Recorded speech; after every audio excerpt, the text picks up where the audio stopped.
दर्शकों, topic today के आज के एपिसोड में आप सभी का स्वागत है।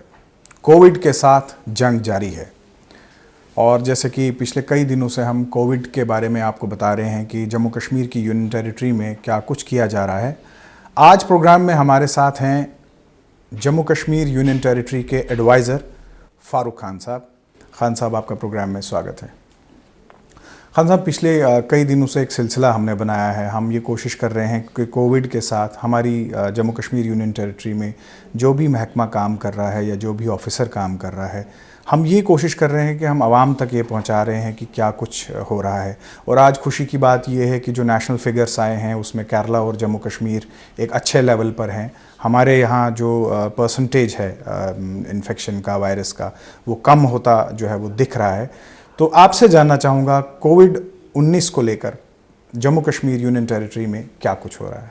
देखिए, जम्मू कश्मीर पहली यूटी या स्टेट्स में थी जिसने लॉकडाउन इनिशियल स्टेज पे ही बड़ी सख्ती से किया। लोगों को तकलीफ़ हुई, लेकिन उस तकलीफ़ के मुकाबले में जान ज़्यादा ज़रूरी थी, जान बचाना ज़्यादा ज़रूरी था। हमारे फिगर्स जो इस वक्त चल रहे हैं, हम अभी तक उनसे सही मानों में हम खुद सेटिस्फाई नहीं हैं, क्योंकि हम उसको ज़ीरो लेवल पे लाना चाहेंगे। और कॉम्प्लिसेंसी की या ढील बरतने की कोई गुंजाइश इसमें नहीं है। हमारे लिए अभी भी चैलेंज उतना ही बड़ा है जितना शुरू में था। और जो हमारे फ्रंटलाइन जो वॉरियर्स हैं, जो इस पे काम कर रहे हैं, वो भी इसमें पूरी तरह से इस चीज़ से वो अलर्ट हैं कि कभी किसी सूरत में भी इसमें ढील ना बरती जाए, क्योंकि ज़रा सी ढील भी ये सारी मेहनत को बिल्कुल नील कर सकती है जी। उस सिलसिले में जो हमारे जो लोग काम कर रहे हैं, जो हमारे ख़ास तौर पर हमारे डॉक्टर साहिबान, हमारा पैरामेडिकल स्टाफ, हमारा सफाई कर्मचारी, उसके साथ साथ हमारे पुलिस पर्सनल, जो हमारे पैरामिलिट्री फोर्सेस के लोग, जो इस लॉकडाउन को बहुत प्यार से इम्प्लीमेंट कर रहे हैं, ये उन सब का तो इसमें योगदान है ही। लेकिन उसके साथ साथ जो कॉपरेशन पब्लिक दिखा रही है, ये उसी सब एफर्ट्स का नतीजा है, क्योंकि हम सब के सब इसमें स्टेक होल्डर्स हैं। कोविड-19 से अगर लड़ना है तो कोई भी एक ऑर्गेनाइजेशन या एक ग्रुप या एक मोहल्ला या एक शहर या गांव नहीं लड़ेगा। ये पूरे के पूरे दुनिया में ये लड़ाई जारी है और किसी जगह पे भी गुंजाइश नहीं है ज़रा सी भी ढील बरतने की। जहाँ पे भी ज़रा सारा ढील बरता गया तो आपने उसके रिज़ल्ट्स देखे हैं ऑल ओवर द वर्ल्ड के कितने भयानक उसके रिज़ल्ट्स आए। सो हमारी ये लड़ाई जो शुरू हुई है, ये अभी शायद थोड़ा और इसको लंबा लड़ना पड़ेगा हमें, और कहीं पे भी इसमें ढील नहीं दी जाएगी। खान साहब, जब भी ऐसे हंगामा खेज़ हालात बनते हैं, जाहिर सी बात है मुख्तलिफ़ शोबों से जो लोग ताल्लुक़ रखते हैं उनको दुश्वारियाँ होती हैं। अब लगभग लॉकडाउन का 1 महीना जो है वो मुकम्मल होने को है। अब उस स्टेज में हम आ चुके हैं जहां से हमने लोगों की माइग्रेशन को जो है वो शिफ्ट करना शुरू कर दिया है। आपसे जानना चाहूँगा, बहुत सारे लोग जैसे जो हमारी जो यूनियन टेरिटरी से बाहर दूसरी रियासतों में लोग फंसे हुए थे, लेबरर्स थे, स्टूडेंट्स थे, काम करने वाले लोग थे, अब कहीं ना कहीं वक्त आ चुका है जहां उनको अपने अपने घरों तक जो है वो पहुंचाया जाए। इस सिलसिले में एडमिनिस्ट्रेशन क्या कर रही है? देखिए, मैं मानता हूं और सबको मालूम भी है कि हमारे बहुत सारे बच्चे, स्टूडेंट्स, हमारे यहाँ के यूटी के रहने वाले लोग, चाहे वो कश्मीर प्रोविंस से हैं, जम्मू प्रोविंस से हैं, देश की मुख्तलिफ़ रियासतों, यूटीज़ में इस वक्त हैं। और जाहिर सी बात है, ऐसे मौके पर हर कोई अपने घर में होना चाहता है और अच्छी बात भी है, उसको घर के अंदर ही रहना चाहिए जी। और ये जो इशू है, ये सिर्फ़ और सिर्फ जम्मू कश्मीर यूटी के लिए नहीं है। हर एक स्टेट, हर एक यूटी में ये प्रॉब्लम है, उनके लोग बाहर फंसे हैं। जैसे हमारे पास अगर हम ये देखें कि हमारे पास हमारे कितने मज़दूर भाई जो हैं वो बाहर हैं, तो करीबन 35 से 40 हज़ार की गिनती, 37 हज़ार के करीब तो हमारे पास रजिस्टर हैं। लेकिन कुछ ऐसे लोग हैं जो रजिस्टर्ड नहीं हैं, हम उनको भी इंक्लूड करते हैं उस फिगर को। और उसी तरीके से सिर्फ और सिर्फ हमारी यूटी में ही 40 हज़ार से ज़्यादा रजिस्टर्ड वो हैं जो हमारे पास हमारे डाटा में आ गए हुए हैं, जो बाहर के लोग यहाँ पे मजदूरी कर रहे हैं। तो ये एक छोटा सा मैंने आपको एग्जांपल दिया। अगर टोटल का नंबर मैं देखूँगा सिर्फ जम्मू कश्मीर यूटी में बाहर के मज़दूरों का, तो 50 हज़ार से भी ऊपर जाएगा। वो भी अपने घरों को जाना चाहते हैं, हमारे लोग अपने वापस आना चाहते हैं जी। लेकिन हालात जो हैं ऐसे हैं कि अगर हम एक दिन मुकर्रर करके गलती से कह दें कि अच्छा परसों से आप सब के लिए गाड़ियाँ और रेलगाड़ियाँ मुहैया हैं, आप आइए, तो आप यकीन कीजिए आप वही सीन देखेंगे जो पिछले दिनों बदकिस्मती से महाराष्ट्र में, मुंबई में हुआ, बांद्रा में, कि हज़ारों लाखों लोग भीड़ बना के वो रेलवे स्टेशंस पर और बस स्टैंड्स पर पहुंच जाएंगे। और जितना भी हमने लॉकडाउन की वजह से जो फ़ायदा लिया है, जो आइसोलेशन, सोशल हमने डिस्टेंसिंग की है, वो सब की सब ख़त्म हो जाएगी। लिहाजा हम इस इशू को एक बहुत सिस्टमेटिक तरीके से हैंडल कर रहे हैं। आपको गाहे बगाहे ख़बरें मिलती रहती हैं कि हमने फलां जगह से, मुंबई से हमने कुछ लोगों को जो बाहर से आए हुए थे उनको हमने एयरफोर्स की मदद से कश्मीर शिफ्ट करवाया। इसी तरह परसों हमने जो हमारे पठानकोट में लोग फंसे हुए थे उनको सबको निकाला। तो ये एक सिलसिलावार सारा सिस्टम है कि हम किसी जगह पे भी कोई पैनिक नहीं क्रिएट करना चाहते, और उसके साथ साथ हम ये भी श्योर करना चाहते हैं कि जो भी हमारे भाई बाहर फंसे हैं वो जब वापस आएँ तो अपने साथ किसी किस्म की कोई प्रॉब्लम लेकर ना आए। जैसे जो लोग यहाँ पठानकोट से हमने अपने पास वापस लाए, वो वहाँ पे पंजाब सरकार के एस्टेब्लिश किए हुए क्वारंटाइन सेंटर्स में थे, उनका पीरियड पूरा हो गया हुआ था। सो उनको वापस लाकर फिर भी चेक किया गया और उनको अपने अपने घरों को रवाना किया गया। इसी तरीके से जो बाहर से बाकी जगहों से भी लोग आएंगे उन सबको इसी प्रोसेस से गुजरना पड़ेगा। लोग अवॉइड कर रहे हैं कि नहीं वहाँ 14 दिन रुकना पड़ जाएगा। ये आप अगर अपने घर वापस आना चाहते हो और अगर आप वो अपनी फैमिली के लिए, आप फैमिली अपनी में वापस जा रहे हो, तो क्या आप अपने साथ ये रिस्क लोगे कि उसके साथ कुछ बीमारी लेके जाएं? क्योंकि बहुत सारे लोग, 25% लोग जो इस वक्त कोरोना के शिकार हैं, उनमें कोई सिम्टम्स नहीं है, उनमें कोई ऐसी निशानी नहीं है कि उनको बुखार है, उनका गला ख़राब है, उनको जुकाम आ रहा है, उनको ऐसी कोई उनमें वो नहीं है। तो ऐसे ही अगर हमारे भाई कोई आ गया और वो अपने घर में चला गया बगैर टेस्ट के, बगैर किसी प्रिवेंटिव मेजर्स लिए हुए, तो सीधी सी बात है कि वो अपनी ही फैमिली के लिए, अपने ही भाई बहन, माँ बाप, बीवी, बच्चों के लिए कितना बड़ा ख़तरा लेके जा रहा है। तो मुझे यकीन है कि आपके माध्यम से, आपके चैनल के माध्यम से जो लोग सुन रहे होंगे वो इस चीज़ पर ज़रा गौर करें और इसमें जल्दी ना करें कि हम किसी तरीके से हमें घर पहुंचा दो।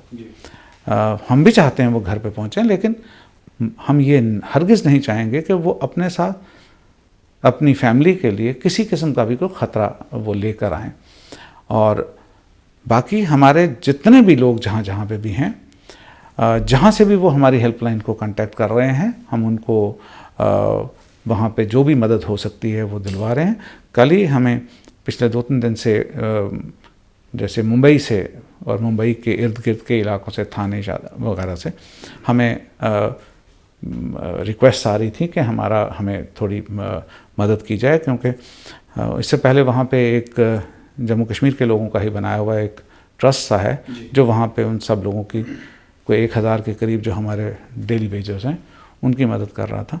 तो हम भी उसमें महाराष्ट्र सरकार के भी हम आभारी हैं कि हमने उनके ज़रिए भी उनकी मदद करवाई। ख़ुद यहाँ से भी कुछ, कल के बाद उनको फिर प्रॉब्लम आई थी, तो मैंने बज़ात ख़ुद अपने ऑनरेबल लेफ्टिनेंट गवर्नर साहब से बात की कि ऐसे ऐसे उनको मदद करवाई जानी बहुत ज़रूरी है, और उन्होंने इमीडिएटली आर्डर्स किए कि उनको मदद पहुँचाई जाए।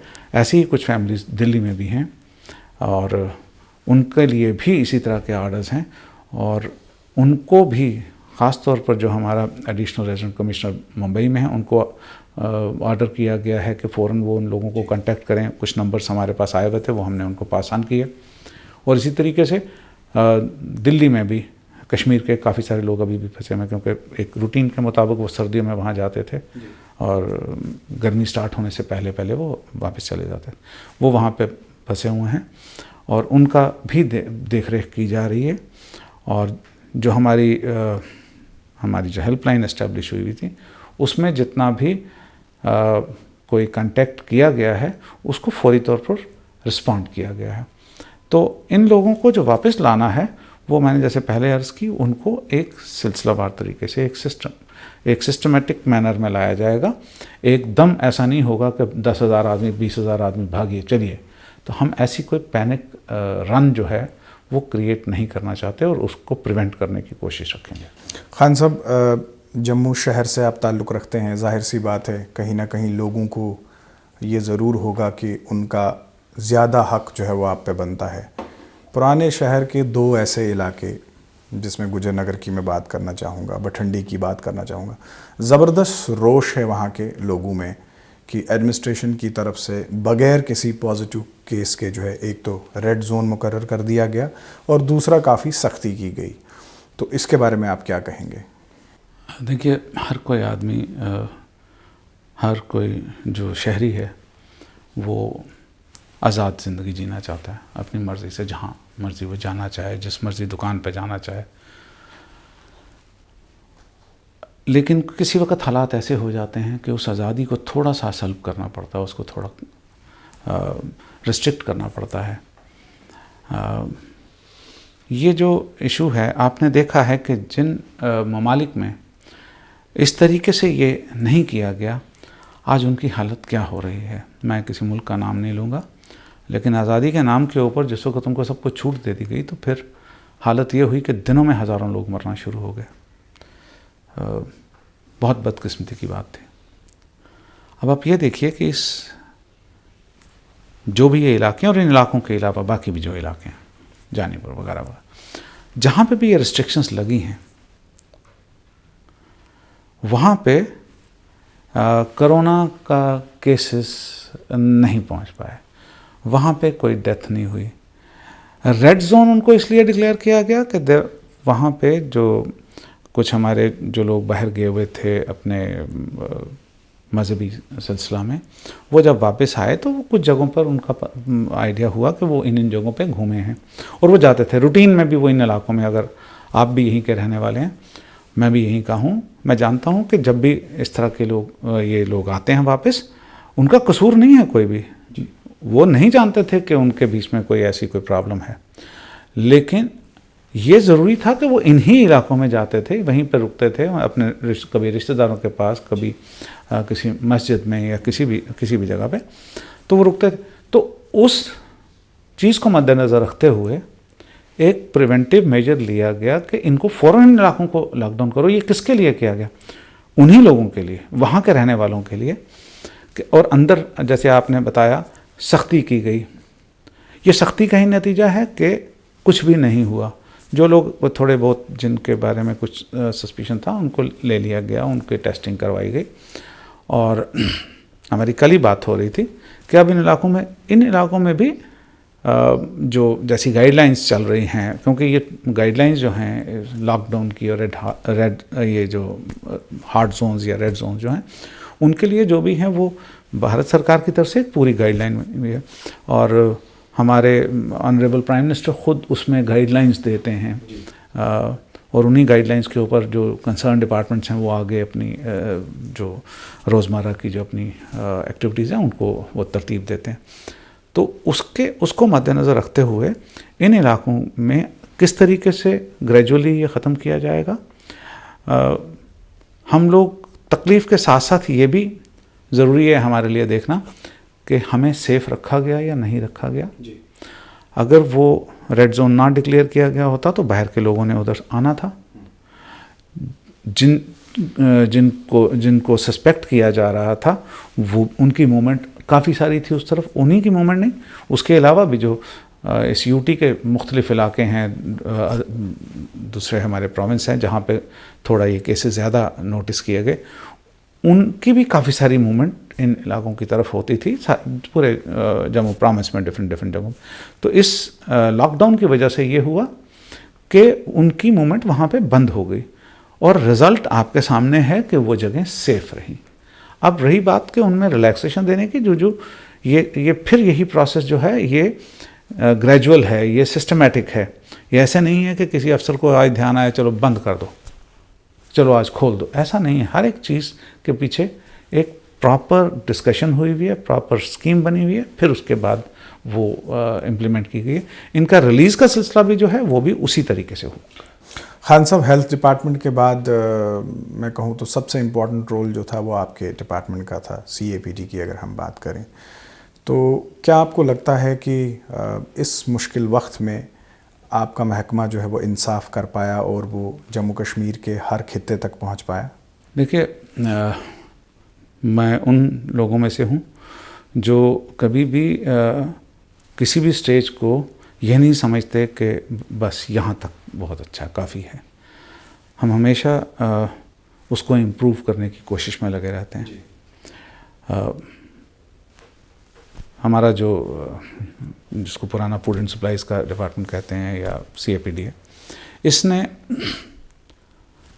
तकरीबन जो इनको काम दिया गया था राशन सप्लाई का इस यूटी के हर एक खित्ते में, वो इन्होंने काफ़ी हद तक और अच्छे तरीके से वहाँ पे पहुँचाया भी है। जहाँ कहीं पे भी नहीं पहुँच रहा था तो आज की डेट में मुझे जो इस यूटी के सबसे पिछड़े हुए इलाके माने जाते हैं वहाँ से डायरेक्ट फ़ोन आ जाते हैं। माहू मंगत का एक एरिया है हमारा, डिस्ट्रिक्ट रामबन और शायद डिस्ट्रिक्ट रियासी का भी उसका कुछ हिस्सा जुड़ता है। तो अब उस इलाके से जब फ़ोन आकर हमें बताए कि सर फलां जगह पे ये चीज़ की कमी आ रही है, तो उससे दो चीज़ें ज़ाहिर होती हैं कि एक तो हमारे जो यूटी के रहने वाले जो हमारे लोग हैं वो कितने इन्फॉर्म्ड हैं कि और अपने हकूक़ के बारे में भी और किन लोगों को अप्रोच करना है उसके बारे में भी। और ये जो CAPD के बारे में अभी तक हमें कोई मेजर शिकायत नहीं आई। जहाँ कहीं पे भी हमें थोड़ा सा खुद भी ऐसा मालूम पड़ा कि यहाँ पे सप्लाईज़ पूरी नहीं पहुँच रही, तो उसमें अच्छा एक्शन भी लिया गया। जहाँ पे डिसिप्लिनरी एक्शन लेने की ज़रूरत थी वो भी लिए गए। बाय एंड लार्ज महकमा बहुत अच्छे तरीके से काम कर रहा है। इम्प्रूवमेंट की गुंजाइश हाँ बिल्कुल है। और अभी तक जैसे जो 2 महीने का राशन एक्स्ट्रा मिलना था वो कंप्लीट कर चुके हैं सारी सप्लाई। और इस वक्त जो फ्री राशन मिलना है 3 महीने का, उसके भी पहले 2 महीने के राशन की जो मूवमेंट है वो स्टार्ट कर दी गई है। और बहुत जल्दी नेक्स्ट 15-20 दिन के अंदर वो जो फ्री राशन भी है वो भी मैक्सिमम लोगों तक पहुंच जाएगा। दूर अफ्तारा कुछ इलाके हैं जहाँ पे घोड़ों से या इस तरीके से पहुंचाना पड़ता है, उन इलाकों के लिए भी मूवमेंट स्टार्ट हो चुकी हुई है।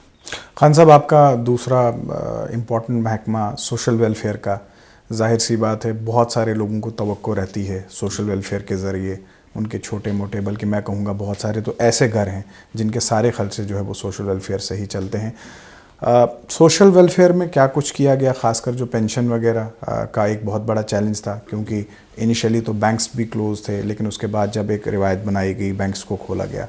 और उसके अलावा सबसे इम्पॉर्टेंट जो हमारे केयर होम्स हैं, जैसे हम बालगृह की बात करें, हम वृद्धाश्रम की बात करें, बाल निकेतन की बात करें, वहाँ पे स्थिति क्या है? क्या वहाँ पे राशन वगैरह पहुँचाया गया या बाकी उनकी जो ज़रूरतें हैं क्या उनके ऊपर कोई ध्यान दिया गया?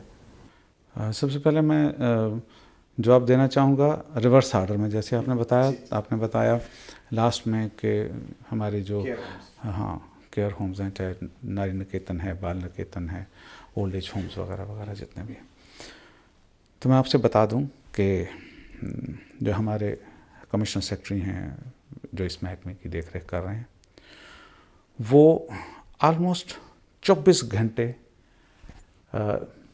इन सारी गतिविधियों पर नज़र रखे हुए हैं कि कहाँ पे क्या है, कहाँ पे क्या। और हर हफ्ते में एक मरतबा हर एक ये जो इंस्टीट्यूशन है ये विज़िट हो रहा है, ये इंस्पेक्ट हो रहा है। और इंस्पेक्ट होने में क्या क्या चीज़ कि इनकी सेहत कैसी है, इनकी उनका मेडिकल चेकअप, उनके लिए दवाइयाँ, उनके लिए खाने पीने का सामान जो भी, वो सारी के सारे को देखा जा रहा है। और मुझे बताते हुए अच्छा लग रहा है कि इन डिपार्टमेंट्स के साथ जुड़े हुए जो हमारे लोग हैं, सबसे निचली सतह से लेकर ऊपर के सुपरवाइजरी ऑफिसर तक, वो बहुत अच्छा काम कर रहे हैं। जो जैसा कि क्योंकि ये महकमा जो है ये इंसानियत से जुड़ा हुआ महकमा है और इसमें ह्यूमन अप्रोच की बहुत ज़रूरत है। तो हम शायद खुशकिस्मत हैं इस मामले में कि जो हमारे अफसरान और हमारा लोअर स्टाफ जो भी इसके साथ डील कर रहा है वो बहुत ह्यूमन तरीके से इसमें काम कर रहे हैं, अपना कोई भी आराम को देखे बगैर। तो फिर आपने जिक्र किया जो शुरू में कि सोशल वेलफेयर का महकमा क्या कर रहा है, और उसमें एक बहुत बड़ा रोल पेंशन्स का है। पेंशन्स जो हम कुछ बूढ़े लोगों को देते हैं, फिर हमारी जो बहनें हैं, बेवाएँ हैं, और जो एज्ड भी हैं उनको, उसके साथ साथ जो हमारे स्पेशली डिसेबल जो हमारे लोग हैं उनको। उस सिलसिले में हमारे एक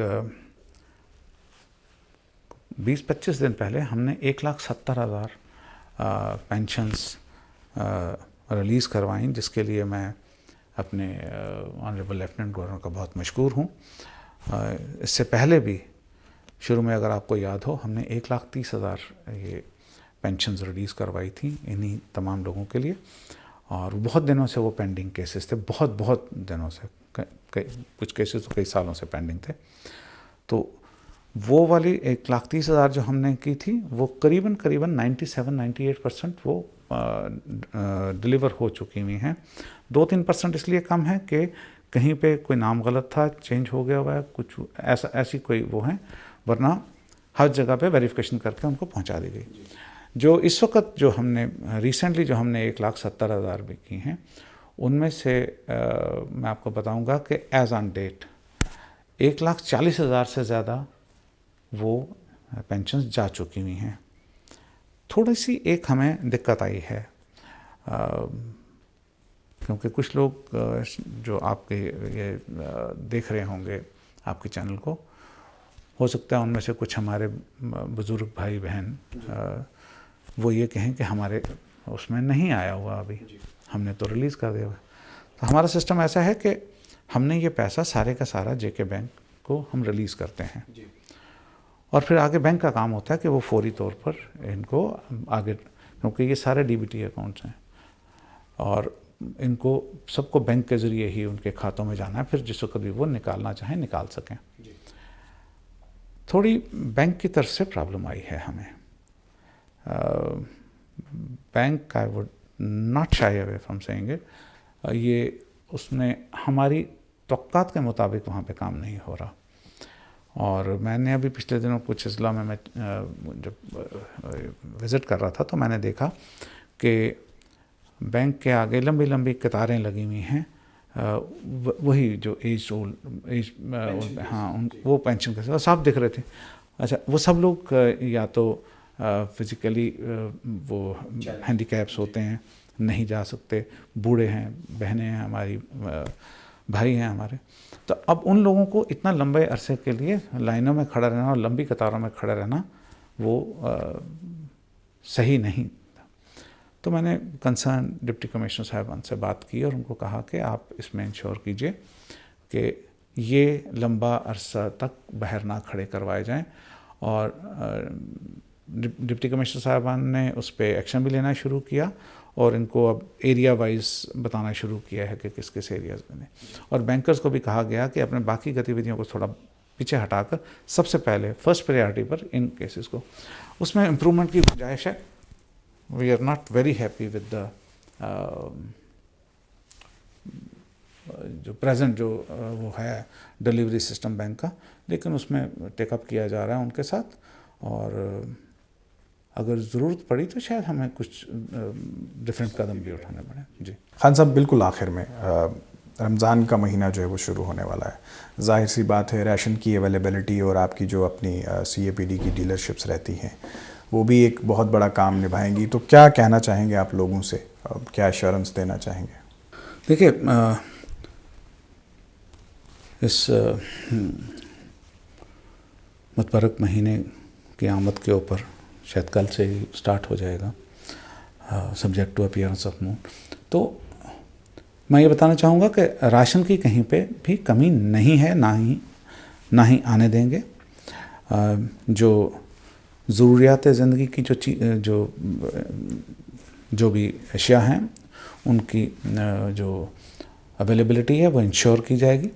उसके साथ साथ माह रमज़ान से जुड़ी भी कुछ ख़ास ज़रूरतें होती हैं, फल है, खजूर है, ये ऐसी चीज़ें, उसका पूरी तरह से ध्यान रखा जाएगा। जहाँ कहीं पे भी कमी किसी जगह आएगी तो वो किसी भी हेल्पलाइन पे जो महकमे की हैं उनमें, और महकमे के साथ साथ जो डिस्ट्रिक्ट एडमिनिस्ट्रेशन के भी हैं, वहाँ पे लोगों को अप्रोच इमीडिएटली कर लेना चाहिए ताकि उसका फौरी तौर पर उसको अटेंड किया जाए उस प्रॉब्लम को।